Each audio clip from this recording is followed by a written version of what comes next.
Welcome to the Bodega Botánica Tales podcast. Each episode is a fictional short story inspired by the gossip I heard in bodegas, the whispers at the botánicas, and the cultural myths and folklore that shaped me. I'm your host, Maria Rodriguez Bros, and now the tale begins.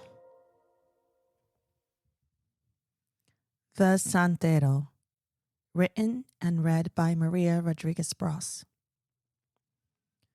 Santero was stabbed 13 times with a fork in front of the bodega, and no one knew why. It was 13 times and not 12.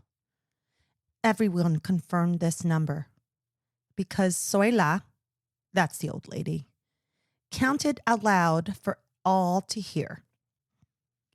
She often sat in a metal folding chair in front of the botánica across the street.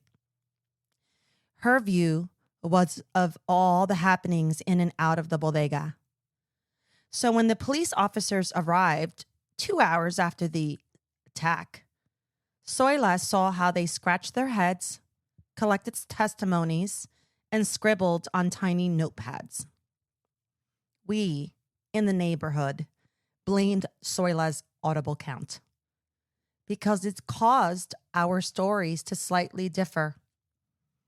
Some said Santero dropped to the floor on his back like a cockroach after being sprayed with poison. And others argued that he reclined against the brick wall, waiting for someone to help him. No one ever helped, despite the blood pooling at the edges of the concrete sidewalk. One of the teen moms looked away and covered her children's eyes. But that wasn't enough, since Santero's agonizing screams could be heard blocks away. His blood slowly snaked its way towards all of our little feet. But most of us knew who did it. Her name was Nitza. But still, we thought it best to keep it a secret from the cops. After all, Nitza ran away. And none of us truly knew whether her attack on Santero was justified. Some believe Santero deserved it because he practiced witchcraft. Others believe that the rumors of Nitza's husband leaving her was too much for her to handle. Still, it must have been Santero's fault. It was a shame because Nitza had done everything Santero told her to do. He told her to spray perfume onto her husband's work clothes, but her husband complained of the stench. He told her to wear makeup before her husband rose out of bed in the morning. That only caused her husband to say, "You look like a clown."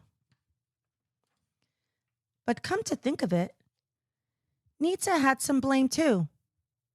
She continued to visit Santero in that botánica, asking him to give her advice. Many heard that she tried at some point to stop visiting Santero. But the attraction to the botánica was impossible for Nitza to ignore. Her husband's bodega was right across the street. Santero promised solutions to answers, while the bodega offered her work, with no relief in sight. But nevertheless, Santero was the one who gave the order to retrieve a lock of hair. But no one could have predicted this. You see, because on that day, Santero was the one who put the lock of hair in manteca. That's pig lard. He declared, "Your husband will fall madly in love with you again." Santero used the word again because this was the second time he had helped Nitza find love. The first time was when she was only 13 or maybe 12. And back then, Nitza's mother asked Santero to find a husband for her daughter. And being only 13, maybe 12, Nitza complained about Santero's detailed instructions. She fidgeted until her mother slapped her into obedience. Poor Nitza.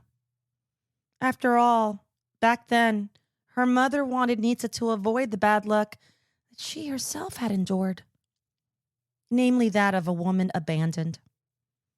And now, well, now is different, since Santero used oil from avocados, which he believed was the ingredient to make anyone mad with love.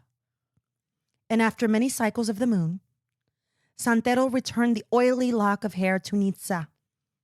He instructed her to place it in her refrigerator with a bunch of cilantro and peppercorn inside the cavity of a fully cooked animal. Since Nitza was desperate, she did exactly what Santero said. And then she waited and waited until one day she returned to the botánica, where Santero could be found collecting cash and predicting futures. Nitza explained that her husband had not spoken to her in 13 days. That's because you were supposed to put the lock of hair in the pernil, not the chicken, said Santero. So Nitza went home and made a roast suckling pig. And again, Nitza waited and waited.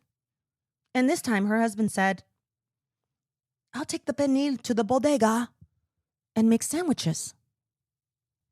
Nitza quickly ran to the botánica and told Santero, something's wrong. He refuses to eat alongside me.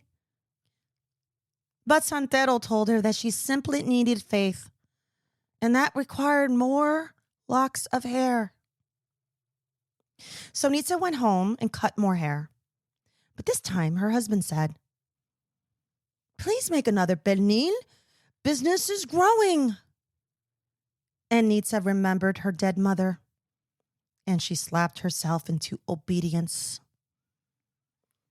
After all she wanted was for her husband to stay with her. But he refused. And in that moment, she accepted that he was only interested in what she cooked for him. So the next day, Nitza delivered the pernil to the bodega herself, without asking her husband. She made the sandwiches and placed them under the heated lamp. And while she did this, Santero walked into the bodega, but didn't notice her. So she approached him instead and said, Santero, it's me, Nitza. He politely half smiled, but then slightly recoiled from her. No one could blame him, since he couldn't even understand her between her bites. He ignored her and started to turn his back. But then Santero hesitated. And that's when he said, why are you bald? And as Santero asked this question, he suddenly realized he was the only person left in the bodega. But it was too late. When he finally managed to run out in front of the bodega, that's when Zoila started counting. We could see that Nitza had already stabbed him once with the fork. The same one she used to eat her own lock of hair. The same hair that was hidden in the pork. And after the police had secured Santero in an ambulance, the whole neighborhood went back to their lives. And after 13 full moons, the people complained that the bodega was boarded up and closed. And that's when the police appeared at the bodega owner's home. And it was Nitza who let them in. She showed them what was left of her decomposed husband in her refrigerator. And that's when Nitza was arrested. How was Santero supposed to know that Nitza had lodged the avocado pit deep into her husband's mouth while he slept? Said Zoila, one day when we were all passing by. But after many months, and after most in the neighborhood had forgotten about the stabbing, Santero finally returned to the botánica. On the day he opened his storefront, old Soila didn't say a word, which made the rest of us nervous, even scared. But then we saw her walk slowly towards Santero's botánica. We all watched outside the storefront window. And after all, the front door of the botánica was wide open, so we could all hear what was being said. Soila asked Santero for the agua de Florida. That's a type of ritual water. When Santero brought it to her, she handed him $13. Or maybe it was 12. Santero gently pushed her hand aside and said, "No charge." Soila seemed pleased. And for some reason, we all let out a great big cheer. I guess because it seemed like a good thing. Soon after that day, many of us lined up once again to buy products and services from the botánica. And no one cared that the bodega across the street still hadn't opened. But what I remember most was that it was the last time Santero gave something for free. And no one knew why.